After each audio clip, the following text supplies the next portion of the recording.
We're proud to support the craft of journalism. UBS brings you the latest news from around the world with The Globalist on Monocle Radio. Be part of an international network that brings together leading insights, research and technology across 24 time zones and 12 key financial hubs, with you at the center of it all. UBS. Advice is our craft.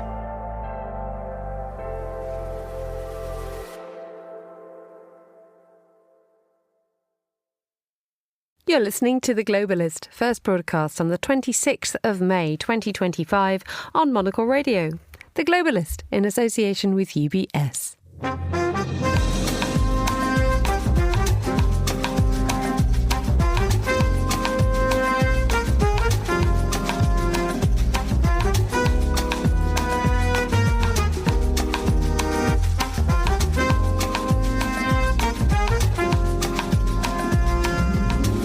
Live from London, this is The Globalist. I'm Emma Nelson. A very warm welcome to today's programme. Coming up, as the Asean group meets in Kuala Lumpur, we'll examine why the prospect of Donald Trump's tariffs will be the toughest item to top the agenda.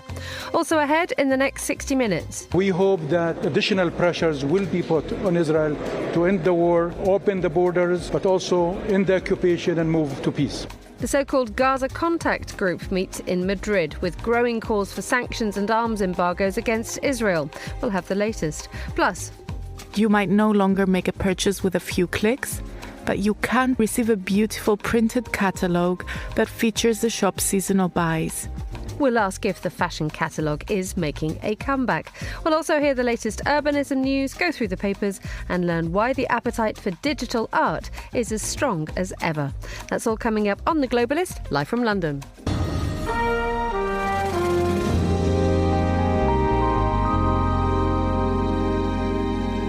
First, a look at what else is happening in today's news. President Trump has called Vladimir Putin absolutely crazy after Russia launched the heaviest aerial bombardment of the war so far on Ukraine. Iranian media say that Tehran has summoned the French chargé d'affaires over comments made by France's foreign minister about the Iranian winner of this year's Palme d'Or at the Cannes Film Festival. And President Macron has arrived in Vietnam, the first such leader in nearly a decade. Stay tuned to Monocle Radio throughout the day for more on these stories. But first, if the Association of Southeastern Nations, or Asean, is to successfully survive a tariff war against the United States, members must come together and integrate more closely. That was the warning from the Malaysian foreign minister as the group meets in Kuala Lumpur. The country currently holds a rotating chairmanship of ASEAN, and dominating the agenda at this week's meeting is the threat of tariffs from Donald Trump. Well, I'm joined now by Megan Morris, Singapore Deputy Bureau Chief of Business Insider. Welcome back to Monocle Radio, Megan. Hello. Hi, thank you for hosting me again. Could you possibly just lay out an explainer for us? Because different countries are being affected by different tariffs, and it's leading to a rather uneven and punishing landscape for the region. That's right. We have a confusing set of meetings this week to address what is viewed by many as a very confusing set of tariffs. So big picture, in Kuala Lumpur this week, we have the ASEAN countries meeting. They are meeting with each other. They are doing a second meeting with the Gulf Cooperation Council, and then a third set of meetings, ASEAN, the GCC, and China. All of these meetings are framed around different topics, but the real backdrop is tariffs and economic concerns. We're dealing with a set of countries that is both negotiating with each other as well as over in DC to try to figure out how to make sense of Trump's tariffs. What has been given, though, is a 90-day pause. How much breathing space has been given, therefore, to these countries? Not much. 90 days is not too long when we think about the machinations of politics and how long it can take to hammer out deals. So for countries and companies that are thinking about supply chains, when supply chains are measured in quarters and years, days is maybe not the most helpful. Pauses are good, but 90 days still means a scramble. And that's why these meetings in Kuala Lumpur this week are so critical. These countries across ASEAN are trying to figure out how to work together, how to try to come up with a more coordinated response, even though it doesn't sound like DC wants to deal with the region as a bloc. So they are trying to figure out negotiating with DC, but then also how to strengthen ties among member countries to better stimulate trade and secure their economics a little bit more against this very terrifying backdrop of tariffs. And how do they go about doing this? Because we've heard from the Secretary General of ASEAN talking about deepening economic integration, promoting, and I'm quoting here, a stable, prosperous environment crucial for the ongoing ASEAN community building process. One would assume that was a sort of a pretty fundamental principle that they should be talking about anyway. But what extra steps can these countries now do to ensure that, despite the fact that, as you say, they have to negotiate individually with Washington, collectively there is a stronger, shored-up defence? They're talking about a couple of specific steps around energy, digital connectivity, regional security to better shore up their trade. So think about underseas cables that can get information from one area to the next faster, a beefed up new digital economy framework. So lots and lots of agreements and papers to sign, but all with a view toward helping trade be a little bit more open and robust among these countries, rather than relying largely on the U.S. for trade. If the tariffs were to kick in on the terms that Donald Trump has set them at the moment, what effect would it have on ASEAN? It's hard to imagine a bigger blow to ASEAN right now in terms of macroeconomic policies that could really hit so many parts of trade, from the shipping that comes through Singapore, where I'm sitting now, to the manufacturing that comes out of places like Thailand and Vietnam. This would be deleterious in the absolute highest degree for all of these countries. And that is why there's such a scramble, both in Malaysia as well as in DC, to figure out how to undo or extend the pause or otherwise negotiate with Washington right now. And in addition to the direct threat of tariffs to the ASEAN nations, we also have the US-China trade war. Now, what effect is that having in terms of indirect disruption? That's right. One of the big topics this week is this concept called dumping. Those who live in Europe may be familiar with the EU's longstanding concerns around Chinese products coming in and flooding Europe, solar panels and things like that at prices that are well below what countries domestically can produce. And so when there are too many of these products, local producers cry foul, saying that China is dumping its products into the economy. It's undercutting local competitors and making for unfair competition. There's a lot of concern that if goods are redirected from China and that normally would have gone to the U.S., maybe they come closer to home in ASEAN.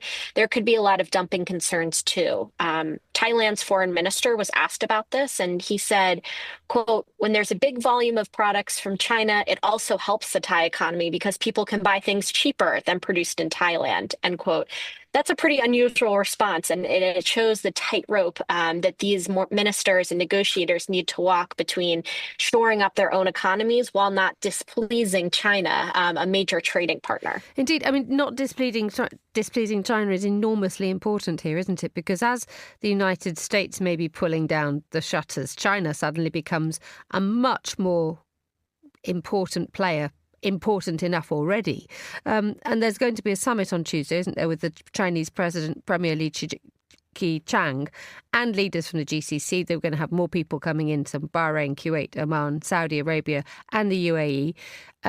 Li Keqiang has been in Jakarta this weekend. So there's very much a sense that the Chinese are pushing hard and fast on the sidelines of this. That's right. We're seeing a rare occasion where Beijing's two top leaders have visited the same country, Malaysia, in quick succession. So we saw Chinese leader Xi Jinping visiting Vietnam, Malaysia, and Cambodia.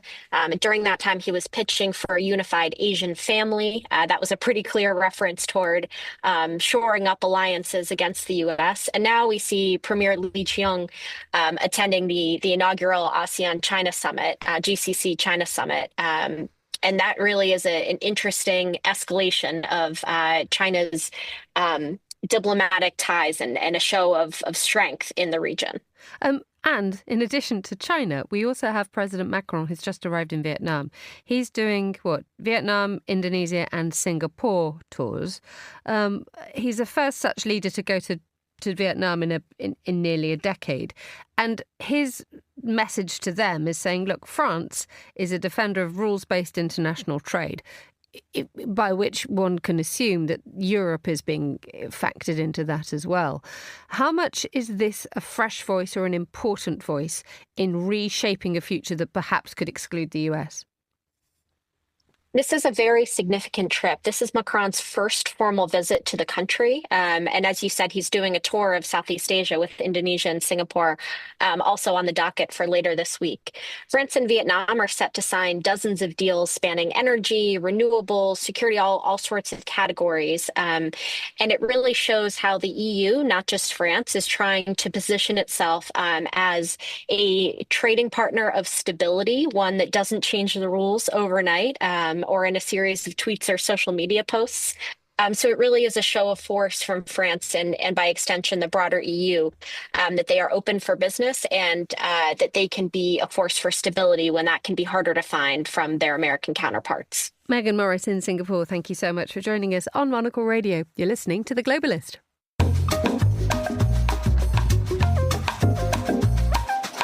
Nearly 9:11 a.m. in Tel Aviv, 7:11 here in London. Now, this weekend, the so-called Gaza Contact Group met in Madrid. They were talking about the possibilities of bringing about an end to the war between Israel and Hamas. There were strong words from the Spanish foreign minister, who suggested imposing sanctions on Israel could be an option when it came to forging peace in Gaza. Over the weekend, Israel maintained strikes on Gaza, with one hospital doctor reportedly losing 9 of her 10 children in an attack while she was at work. Well, I'm joined now by Nimrod Goren, who's president and founder of the Israeli foreign policy think tank Mitvim. Very good morning to you, Nimrod. Good morning, Emma. The Gaza Contact Group is not a name that has been bandied about a great deal. It's an expanding group of nations, though, isn't it? It's initially a group established by the Arab League and the Organization of Islamic Cooperation that now convened together with those European countries, including Spain, that hosted, who already recognize a Palestinian state. It's a grouping that has been operating throughout the war in Gaza. But as you mentioned, it's a bit confusing because there's quite a bit of diplomatic activism being done on the Israeli-Palestinian issue, but it's conducted through all kinds of mechanisms. There's no one unified international entity. There is the Global Alliance for the implementation of the two-state solution. There is this contact group that you mentioned. There is an upcoming conference by France and the Saudis in New York on mutual recognition. So there's a lot of activism. Eventually, I think if change will happen, it will come from Washington rather than all these groupings that are convening, which are also important. They're important insofar as they add a different voice and a fresh voice. This group this week has a belief in the two-state solution, which for so long has become a fundamental problem in reaching any kind of peace. The fact that they are persisting with this message that a two-state solution is one that has to be found, yet they're trying to do this in one day in Madrid. What does that say about the idea of trying to come up with a coherent voice and trying to persuade? I think it's important to stress that a two-state solution is the best solution for the Israeli-Palestinian conflict. It's important that international actors reiterate that. It's also important that within the Israeli and Palestinian societies, those who are believing in that solution will speak up. Just recently, there was a big peace conference organized by Israeli civil society organization in Jerusalem, which we didn't have for almost a year, something of this sort. So the idea of speaking up for a two-state solution is good. The way for the international community to act towards that in an effective manner, I think requires a better alignment or a better institutionalization to make sure that whatever is being done is not merely seen as either statements or symbolism, but actually impacts realities on the ground in a realistic way. So whether there is call for sanctions among some states, we see that other countries of importance are taking a different approach. So I don't think that's something there will be consensus or agreement on beyond specific nation state that are supporting this call. Let's talk a little bit more about the alignment that you mentioned. That last week we saw Britain, France and Canada issuing a joint statement condemning Israel's, what they call, egregious actions in Gaza. And this weekend, the Spanish foreign minister came out and said there should be tougher sanctions on Israel, for example, an arms embargo for what is happening in Gaza. Is there a sense that that alignment is happening? It's definitely clear that since the Trump visit to the Gulf, which many people also in Israel hoped will produce an agreement about a ceasefire and a release of hostages, when that didn't happen, there were two processes that kind of gained momentum. First was the more intense Israeli military operation within the Gaza Strip. It was waiting until Trump would leave the region. It's still happening on a gradual basis, not all in, but definitely picking up pace. That leads to more attention on the humanitarian aspect of the situation in Gaza, which is becoming more and more difficult. And there is an awakening within, especially the European space. I think the diplomatic space, there was also the decision within the European Union Foreign Affairs Council to review part of the Israeli-EU association agreement. So this uptick in international action is perceived or understood in Israel also as something done with a sort of a green light from Washington. So after Trump did not reach the ceasefire agreement he wanted and he tried to push Israel for when being in the region, it's kind of a laissez-faire, let others do their pressure. Well, I think attention is now given to the conference next month in New York in June with the French and the Saudis. And I'm not sure Trump will want to enable other countries to continue taking the lead on this file. So you may see something happening coming from Washington.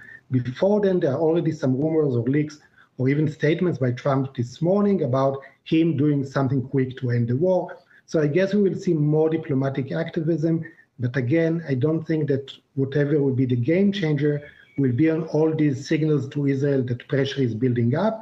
It definitely doesn't impact the calculation of Netanyahu domestically, but it does change the geopolitical context, which may move the Americans to do something more than what they did until now.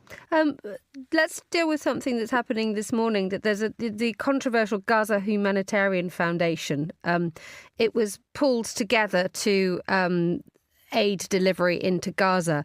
But its boss, it's been around for a matter of weeks, but its head, Jake Wood, has resigned, saying he's proud, but it is clear it is not possible to implement plans without strictly adhering to humanitarian principles of humanity, neutrality, impartiality and independence.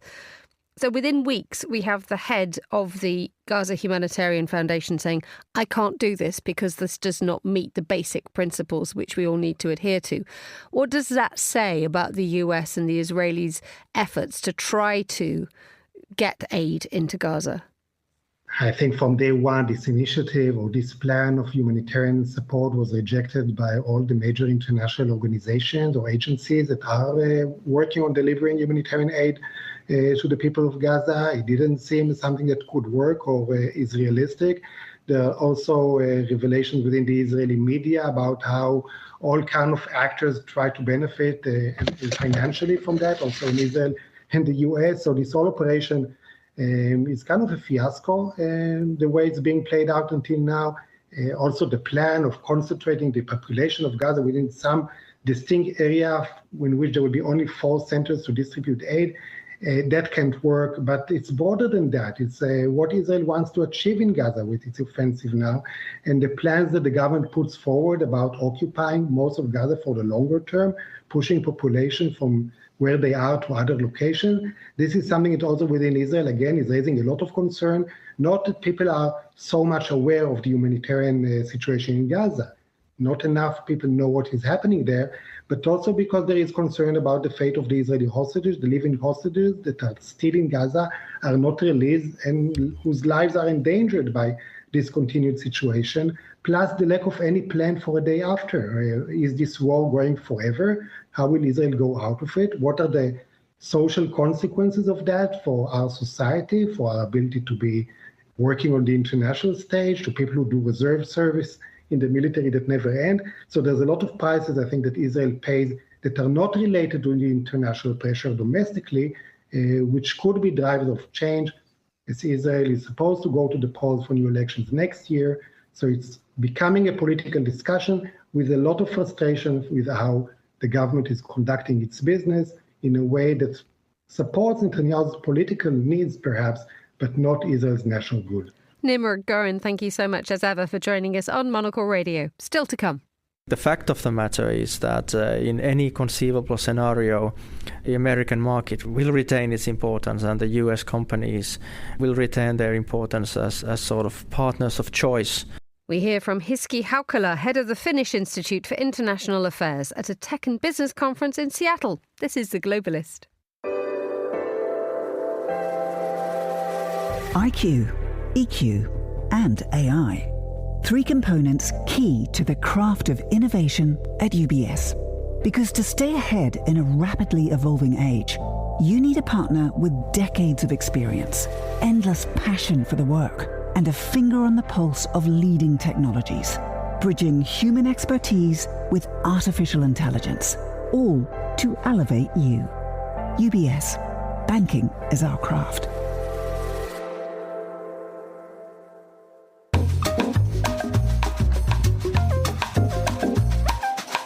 Let's continue now with today's newspapers. Joining me from our Paris studio in Rue Bachamont is Francis Collings, Paris-based foreign news correspondent. Welcome back, Francis. How are you and how's Paris looking this morning?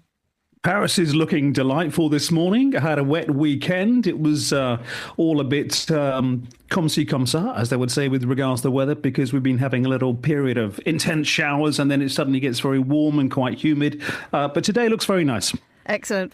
What a nightmare for getting dressed in the morning. What's happening where you are in terms of news? I think there's quite a lot of breaking news from Donald Trump pressing the pause button on tariffs on the EU, and Le Monde is calling it a rodeo. Yeah, yes, exactly. I mean, it's more straight reportage on Trump. I do notice with the French press, they tend to look at Trump and they do comment occasionally, but it's basically reporting with an air of, well, this is the latest that he's done. And so with regards his trade war with just about everybody, including the European Union, with those tariffs that were announced last Friday, their headline says Donald Trump's trade war increasingly resembles a rodeo, and you've got to be well hooked to keep up with its shock, and makes the point that you never really know what's going to happen, whether it's coming or going, and there's a lot of changes, and it possibly depends a little bit on his mood. Bearing in mind, a lot of these negotiations that he had with Ursula von der Leyen of the European Union was done from his golf course in New Jersey. Perhaps it's dependent somewhat on whether he's had a good round of golf. I don't know. Excellent. That instills us all with tremendous amounts of hope. I mean, how is Le Monde reacting to this, given the fact that a pause button until July the 9th seems like a real moment for a breather, but in actual fact, as we were hearing from a correspondent in Singapore, it doesn't get any kind of pause, doesn't give anybody any time to get their act together, does it? No, they talk about the way he's doing business. It speaks volumes about his personal way in which diplomatic and trade relations take place. They also make the point that announcing such a tariff on Friday really should have been in a normal political sphere something of a shock, something akin to, if you may recall, Liberation Day, as he called it when he was waving around his placard of tariffs a few weeks ago. But it hasn't, and they mentioned that the EU has not adopted the Chinese tactic of an eye for an eye, a tooth for a tooth, which of course refers to the very reactive reciprocal tariffs that came from China when they were both pinging tariffs backwards and forwards. In fact, they're making the point that you have to be quite calm. This is what the EU has done. It said not much at all on Friday, just had quiet negotiations. And Trump said he's delighted to impose some sort of hiatus for now, but of course we're going to see what happens in a few weeks' time. Let's move to a hardy perennial in the French press. Angry French farmers. Le Figaro is covering something for us on that today, aren't they? Yes, they are. You may recall there was an enormous agricultural dispute last year. I think it was in March under the Prime Minister Gabriel Attal when tractors rolled into Paris. They do have a sense of occasion, the agricultural protests, because, of course, they blockaded the Champs-Élysées and the Arc de Triomphe, so it looked fantastic on TV. They also threatened the food supply to Paris at one stage, and there was a quick, I think it's fair to say, a swift back down by the government, given the strength of that protest. Well, they're still protesting. They've still got concerns, similar concerns to last time in terms of economic struggle. Low income levels, rising prices, but they're especially concerned about the EU Green Deal policies, restrictions on pesticides, requirements to leave farmland fallow. They're arguing that this is not good for them. It's placing too many demands on the agricultural sector. So we remain to see whether this protest, as many tractors turn up, they're certainly going to the National Assembly in a couple of hours' time, I hear. Whether it's as dramatic and looks as good on TV as thousands of tractors last time, whether they do try and blockade it, the entire, all the tourist sites of Paris, is another matter. But it's an ongoing concern, and it's another headache, of course, for Francois Bayrou, the Prime Minister, and for this government. And adding a further headache to that, if you're trying to get across Paris in the next couple of days, is not only are the streets going to be filled with tractors, they're going to have no taxis on them because they're on strike too.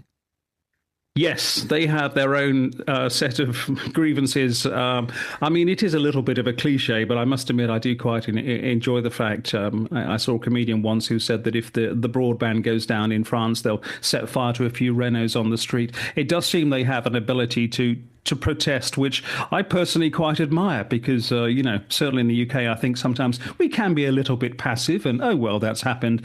Not in France. So taxi drivers getting very upset about a number of things, and they primarily are concerned about, they make a fair bit of money by taking patients to hospital and doing medical runs. This is going to change. The fees are going to change on that. The new rules are due to come in force in October. The government wants to harmonise prices nationwide. Taxi drivers say this is going to erode their income. So they've timed their protest quite nicely. They had a few days last week. They're now talking about blockading Charles de Gaulle Airport and Orly Airport in the south of Paris. And as well as that, the French Open tennis started yesterday at Roland Garros in the 16th arrondissement, and they're going to be blockading that as well. And added to their grievance with the government is a general grievance with Uber and Bolt, which they say has been taking away their livelihood. Now, Emma, they do have a point on that. But speaking personally, I tend to use Uber and Bolt more than I use taxis, because I've had too many grumpy French taxi drivers have had arguments with, and sometimes I felt a few years ago it's not really worth the hassle. Indeed, I don't think you'd be the only one to feel that way sometimes. The issue here, though, is you say it's there is the fair point that if a taxi driver wants to complain, a taxi driver should have the right to complain, and they get on with going on with their strikes. But if you are trying to travel or do business in Paris in the next couple of days, it's going to be tremendously frustrating and off-putting. So the sting of a strike will really be felt by Paris's business. Yes, it will. And again, it's a visual thing, which they're after as well. But having said that, bear in mind as well, as you know very well, the transport system, apart from taxis, is superb and getting better almost month by month in Paris. The overland lines, the metro lines, the new tram lines. There's a new line connecting all the suburbs around Paris, which is due to open over the next few years. It is very easy to get around. And I speak as someone who's getting around town all the time, and I rarely do use a taxi, be it Uber, Bolt, or a G7, which is the main taxi company for the taxi drivers who are on strike. So yes, it's going to be a bit awkward. It's going to be a bit difficult. It's probably going to affect tourists who don't know the system quite as well as people like myself or people who live here. But it is possible to still enjoy Paris in the sunshine. Francis, thank you so much for joining us on the line from our Paris bureau. You're listening to Monocle Radio. This is The Globalist with me, Emma Nelson. It's 28 minutes past 7 here in London. A quick summary now of some of the other stories we're following today.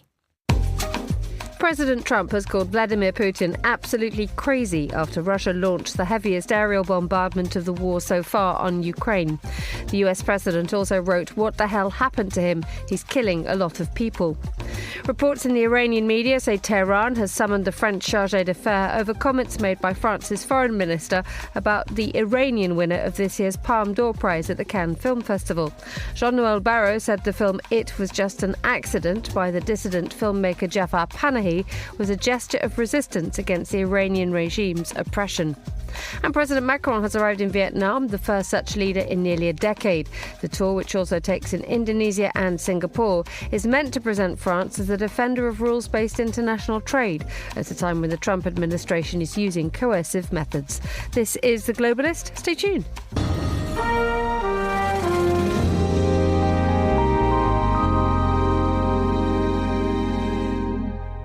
Now for a closer look behind some of the headlines we're keeping an eye on here at Midori House, here's Monocle's fashion director Natalie Theodosi to tell us more about the return of the shopping catalogue.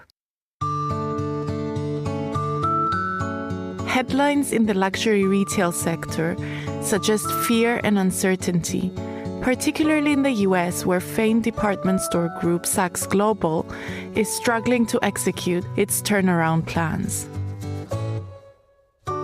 Yet when you step off the world's great shopping avenues, a quite different story presents itself. In London, a few minutes away from the hustle and bustle of Oxford Street, a jewel box of a boutique, Koi Bird, has curious passers-by dropping in to discover its edit of independent designers. While in New York, one of the best shopping addresses is now located on Brooklyn's unassuming Atlantic Avenue, where locals in the know shop new season items from luxury labels like The Row and Dries Van Noten, as well as independents like Beirut's Super Yaya. Running an independent boutique involves risky investments with little guarantee of turning a profit. This is why over the last decade we've seen the eclipse of the multi-brand boutique and the concept of curation itself, only to be replaced by shop-in-shops operated directly by the big luxury groups. The return of the boutique highlights an urge for discovery and connection. It's no longer about convenience above all else. In fact, retailers are discovering that a little inconvenience doesn't hurt sales. It's why opening shops in quaint neighborhoods has become increasingly popular, and so has the printed shopping catalogue. This spring, both Koi Bird in London and Outline in New York announced plans to shutter their e-commerce sites completely, sending physical catalogues to customers instead. You might no longer make a purchase with a few clicks, but you can submit your address online and receive a beautiful printed catalogue that features the shop's seasonal buys. You can flick through all the different looks and place an order by visiting the boutique or texting the sales team. In the case of Outline, whose catalogue was shot in a modernist Brooklyn home, there's even a section for taking notes as you peruse. This focus on tactility is tied to founders Margaret Austin and Hannah Rike's refreshed vision on what it means to run a successful retail business, serving the neighborhood with one excellent shop rather than updating a website on a daily basis and aiming for bigger numbers. "We're tired of doom scrolling," Rike told me when visiting the shop.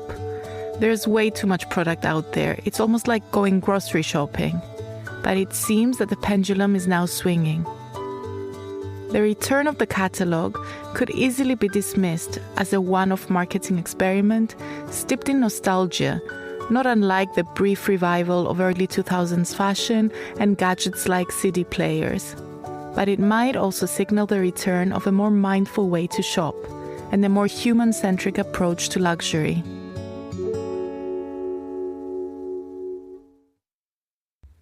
And that was Natalie Theodosi. For more from Monocle's editors and correspondents, sign up for our free daily newsletter, The Monocle Minute, at monocle.com/minute.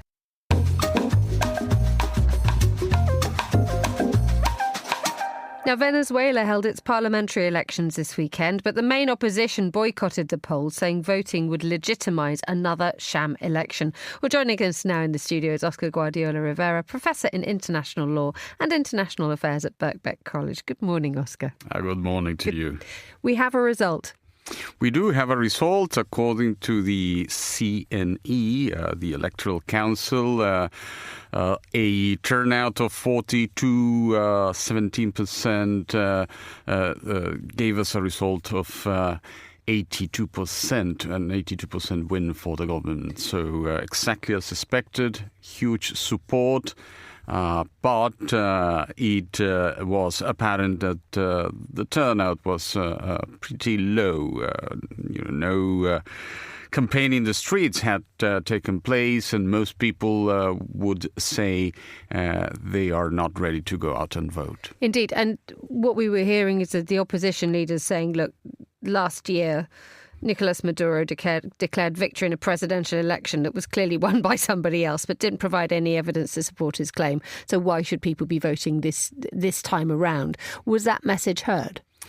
Well, it's difficult to tell because, the only excitement in this apparent paralysis came precisely from the endless bickering and division within the opposition, which in fact was unable to present a path forward, while the side of the opposition led by Corina Machado did send that message, boycott the elections. That was not heard by that sector of the opposition led by such important figures as Enrique Capriles.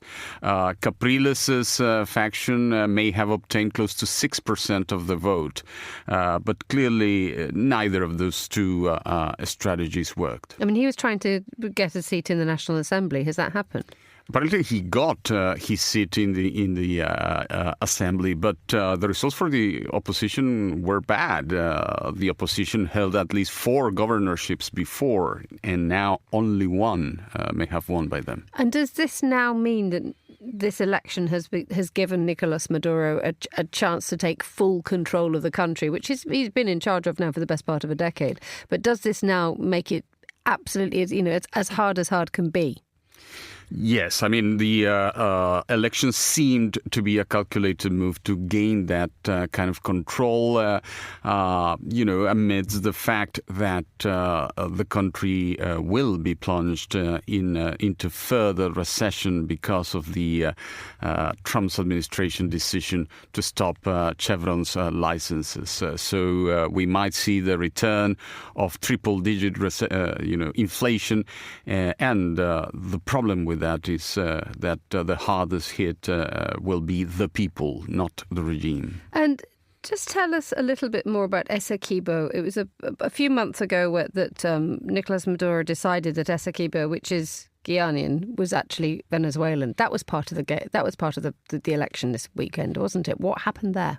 Yeah, well, to be clear, the region has been in a dispute for centuries, but it has been under control of Guyana.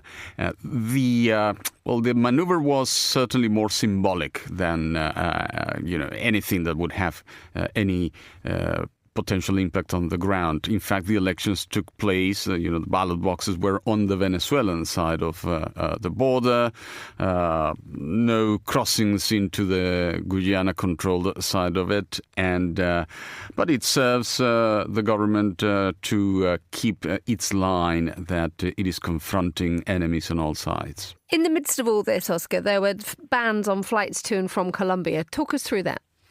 Well, the ban on flights from Colombia was explained by the Venezuelan government as having to do with the 30 or so arrests it made of people accused of plotting, terrorist attacks on Venezuelan soil.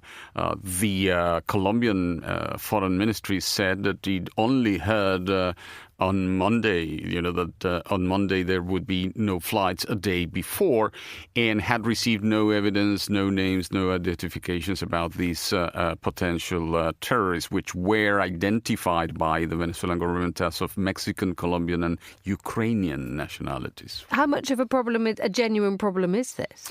Well, the main problem is that it did not allow certain, international observers to reach the country. There were people, I know of people who were flying from this country, for instance, from the UK, in order to observe the elections, which didn't manage to reach the border. Others were stuck in Bogota or had to fly from Bogota to Cucuta in order to try and cross by land. Oscar Guardiola Rivera, thank you as ever for joining me in the studio on The Globalist.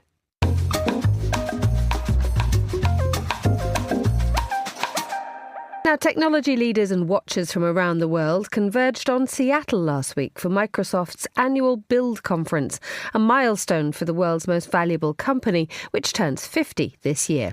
Observing from the sidelines was Hiski Haukala, who's director of the Finnish Institute of International Affairs. Monocle's Seattle correspondent Gregory Scruggs caught up with him and began by asking him about how Nordic countries are cooperating and grappling with this era of great power competition. Well, the Nordics, they are not a single entity, so obviously they are very different countries, but increasingly they work together and they feel very strongly, I would say, aligned and looking at the world in a very similar manner. And I think there has been a sort of an element of renaissance of Nordic cooperation over the last 2 or 3 years, and obviously the Finnish and Swedish NATO accession is an important part of the story. When it comes to the EU, not all the Nordics are members of the European Union, so that is an important part and a forum where they try to take care of their interests as well. But increasingly, I think they will have to look for a variegated and a sort of a multi-vectored approach where they do things on a national level, they do things together as Nordics, and they look for different outlets and even coalitions of the willing to move forward. You're here in Seattle at the moment, preparing for events, gathering with technology leaders in the software industry. High tech has been a strength of several Nordic economies. How are those private enterprises managing their relationships with U.S.-based entities in an era of trade tensions and tariffs? Well, I think there's a strong element of frontier technologies and impressive companies in the Nordics as well. Especially on the European scene, I think the Nordics clearly punch above their weight. Traditionally, they have looked for inroads into the American market through different means, through, of course, the common European trade policy, but also individually on a company-to-company basis, looking for opportunities and collaboration. In this new instance, it's a bit too early to tell how this field will develop, but I think the fact of the matter is that in any conceivable scenario, the American market will retain its importance, and the U.S. companies will retain their importance as sort of partners of choice for the Nordics, also going forward. How are research institutions, perhaps such as your own, looking at recruitment and perhaps luring research talent away from the U.S., given its current immigration policies that have spooked some international students and researchers? Is there any strategy to create a bit of a brain gain to some of the key Nordic research hubs? To be honest, I know that on the European level there are initiatives to this effect, and I think it only makes good sense if people are willing to leave, that they would be lured to a certain extent also to Europe. When it comes to Nordics, it might be that we do not necessarily have all the wherewithal to successfully compete. Our taxes are traditionally quite high, perhaps too high for the American taste. Our wages are probably a bit too low. So it's not entirely straightforward to achieve this feat, but perhaps on the European level, working together, we can create research infrastructures that are attractive enough so that we can get some of the talent also migrating towards Europe. The higher taxes that provide a social welfare state is commonly understood as the Nordic way, the sort of Nordic social compact, and you're downplaying it here as perhaps not very attractive for an international researcher, let's say, who may be looking to relocate, or for that matter, a professional. How do you make the case that the Nordic way is in fact attractive, and while you perhaps might earn less, that it produces a better quality of life? Well, I think it has generated some of the most successful societies in the world. So I think we have that there, and fairly sort of trust-based societies, obviously also social security, safety nets. Going forward, I think the proof of the pudding will be in terms of generating economic growth, to generate the kind of cutting-edge technologies that enable us to stay in the technological race. And if we can achieve that, I'm sure we will be in a position to regenerate enough resources to keep the Nordic model alive and well into the current century. The current global economic order seems largely defined by this conflict between the U.S. and China, an arms race in many ways for technology, artificial intelligence, etc. The Nordics have offered some of Europe's brightest spots when it comes to technological innovation and successful technology companies. What is their role in Europe's current positioning to carve out a place for itself in this 21st century global economy? I think this is the crucial question for the future of Europe, and obviously also for the future of the Nordic model. And if we do not succeed in terms of staying in the technological race, if we do not manage to develop a lot of frontier technologies that would be up to snuff and would generate economic growth and competitiveness, then we are in danger of losing out in this race. And the fact of the matter is that without sort of technological sovereignty, you do not have national sovereignty or security. You are not in a position to secure your place in the world. So the stakes possibly couldn't be any higher for the Nordics or for the Europeans, for that matter. What Nordics can put to the table, obviously, is some key know-how and capabilities, scientific achievements, and some frontier technology companies. But what we cannot do is to generate a market that would be sizable enough. And for that to succeed, we need Europe. That was Hiski Haukala, Director of the Finnish Institute of International Affairs, speaking with Monocle's Greg Scruggs. You with Monocle Radio. Each of us has a craft, a calling that inspires us. Whether it's how a coffee is brewed, a chair is built, or how money is looked after. There's a love for the work, a care that compels you forward. For us at UBS, it's about designing a unique outcome for you. Because whatever your craft may be, ours is built around helping you succeed. UBS. Banking is our craft.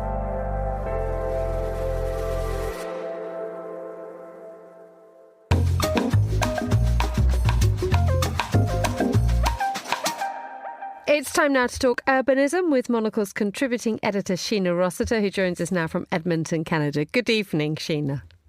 Hello, and good morning to you. How are things looking where you are? Oh, it was a really nice weekend so far, and things are finally starting to heat up here as we dive into spring. Excellent. Good to hear it. Although heat is not necessarily something that is incredibly welcome in North America when it comes to wildfire season, let's be honest.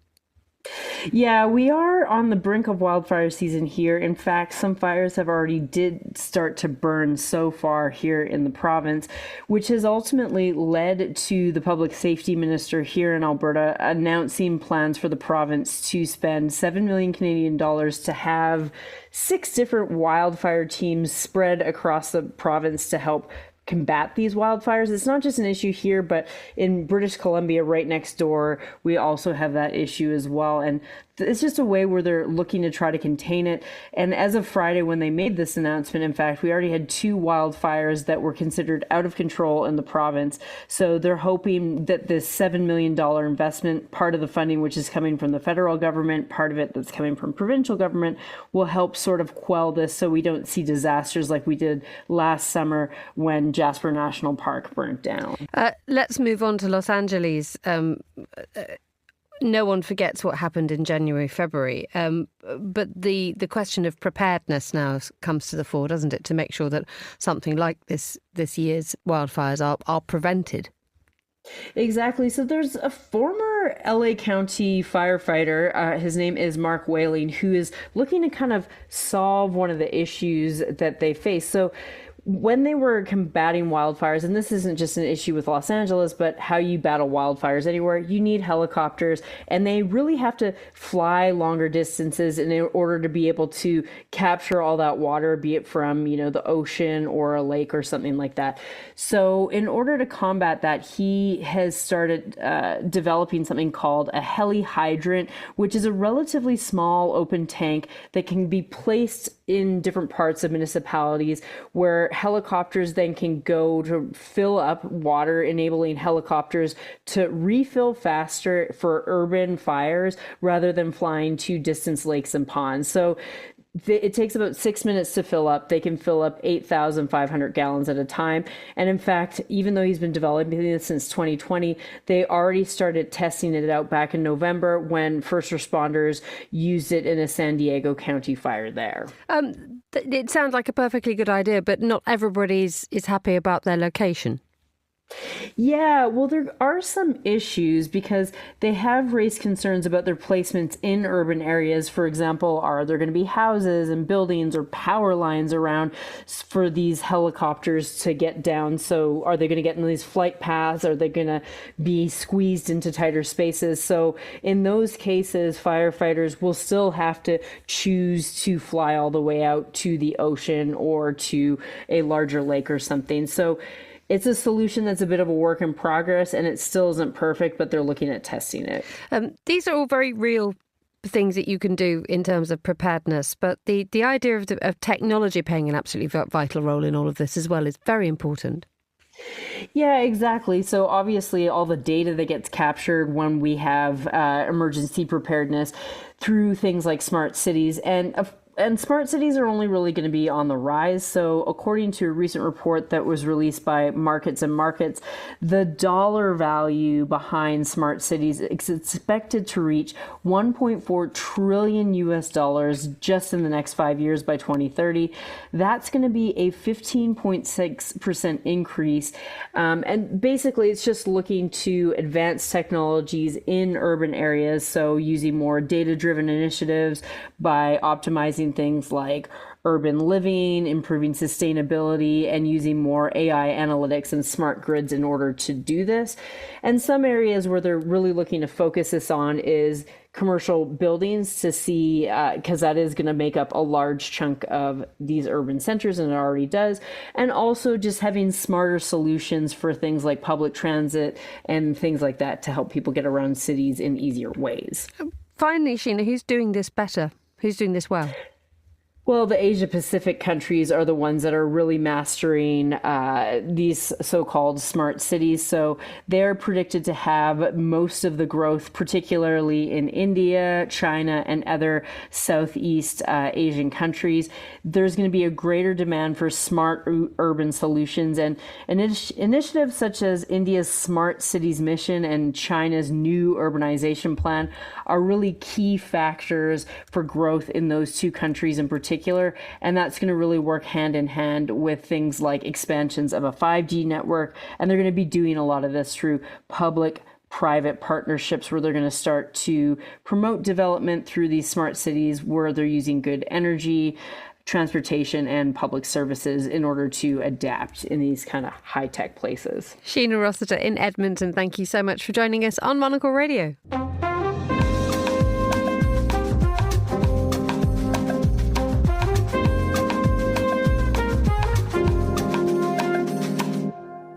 Now, the ABS Digital Art Prize is an award which recognises the achievement in an area of culture that still is considered by some to be in its infancy. But now in its third year, the award is growing with two new categories, Emerging Artist and Artist of the Year. One of the judges is Mimi Nguyen, who's a lecturer in digital innovation at Central St Martin's here in London. Welcome, Mimi. Hello. So for those of us who are not very exposed to digital art and the prize itself, is digital art still seen as a new medium, or is it now more established? It is now way more established in the mainstream, especially through what happened with us over the last 10 years, I guess. And the interesting thing is to see how the new generation, I mean, I'm not talking about the young generation, the generation of people in the 30s and 40s are entering the phase in their lives when they're starting to collect art. And by having this native medium to them, growing up and with the internet as a culture, it's easier for them actually to look at digital art and consider this as an asset. When you have something like the art praise, I mean, how does that help establish the connection between fine art, digital art and a new generation? So first of all, I think the most interesting thing is to observe how collectors buy and consider, an artwork as an asset on their walls. And interestingly, a lot of people are purchasing even physical arts first from Instagram. And I spoke to different art dealers and I was thinking, how do you get to, see the art? And they're like, of course, we go to art fairs.